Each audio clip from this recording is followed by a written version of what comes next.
എങ്ങനെയാ മോള് അച്ഛൻ വലിയ കൂട്ടായിരുന്നോ മോളോട്? ഉറപ്പായിട്ടും എന്നാൽ ഭയങ്കര കൂട്ടായിരുന്നു. അല്ലനോ ഇയാള് വലിയ കൂട്ടായിരുന്നോ? ചേച്ചിയോട് വലിയ കൂട്ടാണോ? അങ്ങനെ പറഞ്ഞാൽ പറ്റത്തില്ല. കൂട്ടാണോ കൂട്ടല്ലയോ? കൂട്ടാണ്. അങ്ങനെ പറയണം, ഇല്ലെങ്കിൽ ഞാൻ പിണങ്ങും. ഓക്കേ. അപ്പൊ വീട്ടിലിപ്പം അമ്മയെ കൂടാതെ വേറെ ആരാ ഉള്ളത്? വല്യപ്പയുണ്ട്, വല്യമ്മയുണ്ട്. മോളെ പള്ളിയിൽ നിന്ന് വിളിച്ചോണ്ട് വരികയായിരുന്നു ഈ സംഭവം ഉണ്ടായതിനു ശേഷം? അല്ല, മോള് വന്നോ? ഞങ്ങൾ നടന്നു വരുവാ ചെയ്തത്. ഞാനും അവനും നടന്നു വരുന്നത്. പക്ഷെ ഞങ്ങൾ പള്ളീന്റെ നട ഇറങ്ങി വന്നപ്പോ ഞങ്ങള് ശരിക്കും വണ്ടി പോകുന്ന കണ്ടു. പക്ഷെ ഡാഡിയാന്നുള്ള കാര്യം എനിക്കും അവനെ ഒട്ടും അറിയില്ലായിരുന്നു. ഏത് ആശുപത്രിയിൽ കൊണ്ടുവരുന്നു? അപ്പൊ നിങ്ങൾ വണ്ടി കണ്ടപ്പോ നിങ്ങൾക്ക് മനസ്സിലായില്ല? ഞങ്ങൾക്ക് വണ്ടി കണ്ടപ്പോ ഫോറസ്റ്റ് വണ്ടിയാന്ന് മനസ്സിലായി, പക്ഷെ ഡാഡീനെ കൊണ്ടുപോകുന്നതെന്ന് ഞങ്ങൾക്ക് മനസ്സിലായില്ല. പിന്നെ എപ്പോഴാ മോൾ അറിഞ്ഞത്? ഞങ്ങള് കുറച്ച് ഇവൻ ആന വന്നറിഞ്ഞ അവിടെ വീട്ടിലേക്ക് ഓടി. ഞങ്ങൾ അന്നേരം ഞാനും ഞങ്ങള് ഒരു ആന്റി ഉണ്ട്, ഞങ്ങൾ രണ്ടുപേരും കൂടി പതിയെ നടന്നു വരാൻ നേരത്ത് ഒരു ചേട്ടൻ പറഞ്ഞു ഫൻസിലാച്ചിന്റെ ആന തട്ടിന്ന് പറഞ്ഞു. അന്നേരം അത് കേട്ട ഉടനെ പറഞ്ഞു ചെറിയ മുറിവുണ്ടാവുള്ളൂ എന്ന് ആന്റി പറഞ്ഞു. അന്നേരം ഞാൻ വേഗം നടന്നു, എന്താ സംഭവം എന്നറിയാൻ. അന്നേരം ഞാൻ വേഗം നടന്നിട്ട് അന്നേരം ഞങ്ങളുടെ വീടിന്റെ മേലുള്ള ചേട്ടനോട് ചോദിച്ചപ്പോൾ ഡാഡി പണിക്കാരെ കൂട്ടാൻ പോയി എന്നാണല്ലോ അമ്മ പറഞ്ഞതെന്ന് പറഞ്ഞു. ഡാഡീനെ കണ്ടിട്ടാ ചേട്ടൻ അങ്ങോട്ട് വീട്ടിലേക്ക് കയറി വന്നേന്ന് പറഞ്ഞു.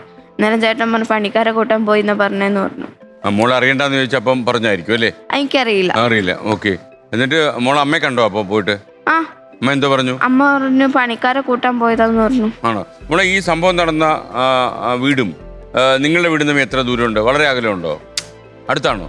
വളരെ അടുത്താണോ?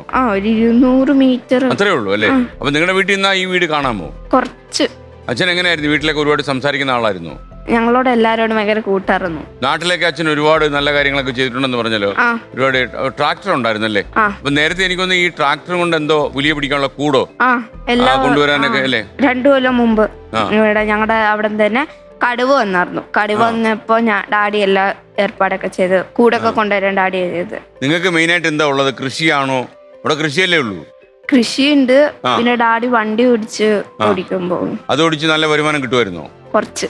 അതുപോലെ തന്നെ എനിക്കൊന്ന് ഈ പടമല അൽഫോൺസ പള്ളിയിൽ കൈക്കാരനായിട്ട് പോകുമായിരുന്നല്ലേ? അത് കുറെ കാലമായിട്ട് പോകുമായിരുന്നോ?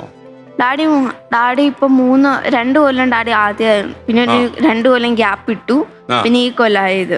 ഈ കൊല്ലത്തിന് ഡാഡി കൈക്കാരൻ കഴിയുന്നതിന് ഒരു കറക്റ്റ് പിറ്റേന്ന് ഡാഡി ഒഴിവാകും. അതിന്റെ തലേന്ന് ഡാഡിക്ക് സംഭവിച്ചത്.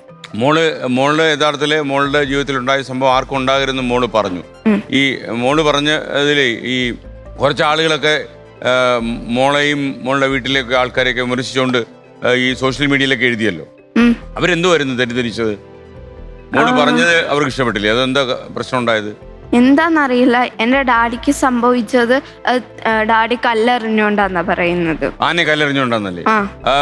എനിക്കൊന്ന് ഈ വേലൂർ മഗ്ന ആദ്യമായിട്ടല്ലേ അവിടെ വരുന്നത്? അതെ അല്ലേ? കാരണം അത് കർണാടക വനംവകുപ്പിന്റെ പരിധിക്കകത്തുള്ള കാട്ടിലെ ആനയാണ്. അപ്പൊ ആന എനിക്കൊന്ന് കേരളത്തിലേക്ക് അങ്ങനെ കടക്കുന്നത് തന്നെ അപൂർവമായിട്ടാണ് കടന്നിട്ടുള്ളത്. മാത്രമല്ല അല്ലെങ്കിലും അച്ഛനും അല്ലെങ്കിൽ വയനാട്ടിലെ പൊതുവെ ജനങ്ങൾ അങ്ങനെ ആനയെ ആക്രമിക്കുന്നവരല്ലല്ലോ ആണോ? എല്ലാവർക്കും വന്യമൃഗങ്ങളെ ഇഷ്ടമാണ്, അത് ആക്രമിക്കലില്ല. ഞങ്ങളുടെ പറമ്പില് ഇത് നെല്ല് കൃഷിയുണ്ട്. നെല്ല് കൃഷിന്റെ സമയത്ത് ഡാഡി അതിനെ കാവൽ കിടക്കും ആന വരാതിരിക്കാന്. നേരം ആന അങ്ങനെ ഒന്നും വരൂല. പക്ഷെ ചില സമയത്ത് അതിന് ഫുഡ് ഇല്ലാത്തോണ്ട് പുഴ കടന്നിങ്ങ് കയറി. പക്ഷെ നമ്മുടെ നെല്ലുംപാടത്തിന്റെ അത്ര അടുത്ത് എത്തിയുള്ളൂ, അപ്പത്തേക്കും പോവും. സാധാരണ എന്ത് പടക്കം പൊട്ടിച്ചൊക്കെ പേടിപ്പിച്ചിട്ടാണ് ആന കാട് കയറ്റി വിടുന്നത്? എനിക്കറിയില്ല. അല്ല, അച്ഛൻ ഈ കാവലൊക്കെ കിടക്കുമ്പോ അച്ഛൻ പറയാറില്ലേ എങ്ങനെ അവിടെ പോയിട്ട് എന്തെങ്കിലും ഇല്ലെങ്കിൽ ഒന്നെങ്കിൽ വേറെ ഏതെങ്കിലും ചേട്ടന്മാരവിടെ ഉണ്ട്, എന്തെങ്കിലും കൂടി ഒന്ന് നോക്കണം എന്ന് പറഞ്ഞ് ഡാഡി അവർക്ക് കൊടുത്തിട്ട് വരും. ഡാഡി എപ്പോഴെങ്കിലും ഈ ആനയെ നേരിടേണ്ട സാഹചര്യം ഉണ്ടായിട്ടുണ്ടോ എപ്പോഴെങ്കിലും ജീവിതത്തില്? ഞങ്ങൾ അമ്മ വീട്ടിൽ പോയി വരാൻ നേരത്ത് ആനനെ കാണാറുള്ളതാ. നിങ്ങൾക്ക് ആനയെ പേടിയുണ്ടോ ശരിക്കും? ഇപ്പൊ പേടിയാ. സാധാരണ പേടിയില്ലായിരുന്നു അല്ലേ? ഞങ്ങൾ കാണാറുണ്ടായിരുന്നതുകൊണ്ട് ഞങ്ങൾക്ക് അത്ര. ഞങ്ങള് അമ്മേന്റെ വീട്ടിൽ പോയി കഴിഞ്ഞ് വരാൻ നേരത്ത് രാത്രിയാവും.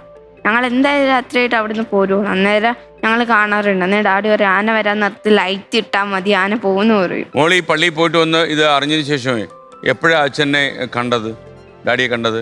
രാത്രിക്ക്. അപ്പോഴാണോ മോൾ ഇങ്ങനെ പറഞ്ഞത് ഇനി ഒരു മകൾക്കും ഇതുണ്ടാകരുത്? എന്റെ പിറ്റേന്ന് മീഡിയക്കാരോട് പറഞ്ഞു അല്ലേ? ഓക്കെ. മോളുടെ ഈ ശബ്ദം എല്ലാരും കേട്ടു, ആൾക്കാർക്കെല്ലാം മോളുടെ സങ്കടം മനസ്സിലായിരിക്കും, എനിക്ക് ഉറപ്പുണ്ട്. എന്റെ ഡാഡിക്ക് സംഭവിച്ചവർക്ക് ഇനി ഒരു മനുഷ്യർക്ക് പറ്റാൻ പാടില്ല. വയനാട്ടില് ഞാൻ കരഞ്ഞ എത്ര വേറൊരു കൊച്ചു ഇനി കരയാൻ പാടില്ല. വയനാട്ടുകാർക്ക് മുക്കാലോളം ജനവും എനിക്കറിയാം, ഞാനിത് കേട്ടിട്ടുള്ളത്, ഞാൻ ന്യൂസ് കാണുന്നതാ, പത്രം വായിക്കുന്നതാ. മുക്കാലോളം ജനങ്ങൾ കടുവേന്റെ ആനയുടെ ആക്രമണത്തിൽ മരിക്കുന്നുണ്ട്. ഇതുവരെ അതിനുള്ള പോകാൻ വഴി വയനാട്ടിൽ ഇത് വന്നിട്ടില്ല. അപ്പൊ ഇനിയിപ്പം അമ്മയൊക്കെ എന്താ പറയുന്നത്? അവിടുന്ന് വീട് മാറ്റണം അങ്ങനെ എന്തെങ്കിലും പറയുന്നുണ്ടോ? അവിടെ തന്നെ താമസിക്കും അല്ലേ? എന്റെ ഡാഡിക്ക് ഇഷ്ടപ്പെട്ട സ്ഥലമായതുകൊണ്ട് അവിടെ തന്നെ താമസിക്കും തീരുമാനിച്ചിട്ടുണ്ട് അല്ലേ? ഓക്കെ. അപ്പം മോളുടെ വീട്ടിലേക്ക് ഇപ്പം സഹായത്തിന് ആരാ ഉള്ളത്? ഇപ്പൊ ചാച്ചനുണ്ട്, വലിയ ചാച്ചനുണ്ട്, എന്റെ വല്യപ്പൻ അനിയനുണ്ട്. കാര്യങ്ങളൊക്കെ അന്വേഷിക്കും അല്ലേ? ഡാഡിക്ക് വിദ്യാഭ്യാസമൊക്കെ ഉണ്ടായിരുന്നു? പുള്ളി പഠിച്ചിട്ടൊക്കെ ഉള്ള ആളായിരുന്നോ? BA. ഓ അത് ശരി. അത്രയും ഉണ്ടായിരുന്നല്ലേ? ഉണ്ടായിരുന്നു. ഈ മാനന്തവാടി ജില്ലാ ആശുപത്രിയിൽ അന്ന് ഒരു 2 വർഷത്തോളം ആംബുലൻസ് ഡ്രൈവറായിട്ട് വർക്ക് ചെയ്തിട്ടുണ്ട്. അവിടെയോ? പിന്നെ കുറച്ച് നാള് ഇങ്ങനെ അതിന്റെ കാർഷിക മേഖലയായിട്ട് തിരിഞ്ഞു. അല്ല, കൃഷി കാര്യമായിട്ട് കൃഷി ഉണ്ടായിരുന്നോ പുള്ളിക്ക്? അതോ ഉണ്ട്, ഒരു പറമ്പൊക്കെ ഉണ്ടായിരുന്നോ കൃഷി? ഒരു 4-5 ഏക്കറോളം നെൽകൃഷി ചെയ്യുന്നുണ്ടായിരുന്നു. പിന്നെ സ്വന്തമായിട്ട് പറമ്പില് കാപ്പി, കുരുമുളക്, റബ്ബർ ഇതെല്ലാം ഉണ്ട്. അത് ടാപ്പ് ചെയ്യുമായിരുന്നു രാവിലെ പോയിട്ട്. അങ്ങനെയൊക്കെ ജീവിച്ചു പോന്നു. എനിക്ക് തോന്നുന്നത് അവിടുത്തെ ഒരു ജീവിതം എന്ന് പറഞ്ഞാലേ ഇപ്പൊ കാട്ടുമൃഗങ്ങളുമായിട്ട് ഇഴുകിച്ചേർന്ന് പോകുന്ന ഒരു ജീവിതമാണല്ലോ. ഒരിക്കലും നമുക്ക് കാട്ടാന ചവിട്ടി കൊല്ലും അങ്ങനെയൊന്നും ആരും ചിന്തിക്കുന്ന ഒരു സ്ഥലമല്ലല്ലോ അത്. കാരണം ഈ മോളെ കുറിച്ചൊക്കെ ഈ കാട്ടുമൃഗങ്ങളെക്കാളും കുഴപ്പമുള്ള ആൾക്കാർ സൈബറിലൊക്കെ ഒരുപാട് കാര്യങ്ങൾ പറഞ്ഞു. ആനകളെ ആക്രമിച്ചുകൊണ്ടാണ് ആന വൈരാഗ്യത്തോടെ വന്ന് ഇങ്ങനെയൊക്കെ ചെയ്തത് എന്നൊക്കെ പറയുന്നു. അത് ആന അങ്ങനെ വൈരാഗ്യം ചെയ്യാൻ വേണ്ടി വരുന്നൊരു സാധനമല്ലല്ലോ. ഇല്ല. അങ്ങനെ ഒരു അനുഭവം എങ്ങനെയാ? ഇതൊരു ആന പെട്ടെന്നുള്ള ഒരു ആക്രമണമായിരുന്നു. ഇത് മുമ്പും ഷിവമോഗ വെച്ച ആൾക്കാരെ ആക്രമിച്ചിട്ടുണ്ടെന്നാണ് പറയുന്നത്. ഒരുപാട് റെക്കോർഡുണ്ട് ആനയ്ക്ക്. അതുകൊണ്ടാണല്ലോ ഈ ആനയെ മയക്കുവെടി വെച്ച് എന്തായാലും പിടിക്കണം എന്ന് വിചാരിക്കുന്നത്. അത് ഈ ആനയുടെ നീക്കങ്ങൾ അറിയാൻ വേണ്ടി റേഡിയോ കോളർ ഘടിപ്പിച്ച് വിട്ട ഒരു ആനയായിരുന്നു.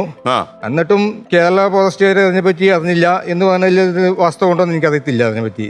അല്ലെ, ചിലപ്പോഴും അതിനകത്ത് സംഭവിക്കാൻ സാധ്യതയുള്ളൂ. ഇപ്പൊ റേഡിയോ കോളർ സിഗ്നലിലാണല്ലോ പ്രവർത്തിക്കുന്നത്. അപ്പൊ ഈ സിഗ്നൽ ചില വനത്തിന് ചില പ്രദേശങ്ങളിൽ കിട്ടാതെ പോകാനുള്ള സാധ്യതയൊക്കെ ഉണ്ട് ചില ഏരിയകളിൽ. കാരണം ഇതിനൊക്കെ ചില ഷാഡോ ഏരിയകളൊക്കെ കാണുമല്ലോ സ്വാഭാവികമായിട്ടും. അപ്പോൾ ശാസ്ത്രീയമായിട്ട് അത് കിട്ടാതെ പോയതാണോ ഇനി അവർ ശ്രദ്ധിക്കാതെ പോയതാണോ അതും അറിയില്ല. പക്ഷേ ഈ ആന അജിനെ ആക്രമിച്ച് ഒരു 2 മിനിറ്റിനുള്ളിൽ ഈ ആനയുടെ പുറകെ തന്നെ കേരള ഫോറസ്റ്റുകാർ വരുന്നുണ്ട്. അവരെ വണ്ടി എത്തുന്നുണ്ട്. അപ്പൊ അവര് അറിയാണ്ടല്ലോ അത്. ഈ അജീഷ് യഥാർത്ഥത്തില് മരിക്കുന്ന ആശുപത്രി ചെന്നതിന് ശേഷമാണോ? അല്ല, അവിടുന്ന് തന്നെ ഏതാണ്ട് അവിടുന്ന് തന്നെ മരിച്ചു. ആശുപത്രിയിൽ എത്തിക്കേണ്ടി വരുന്നതിന് മുമ്പ് മരിച്ചു അല്ലേ? മരിച്ചു.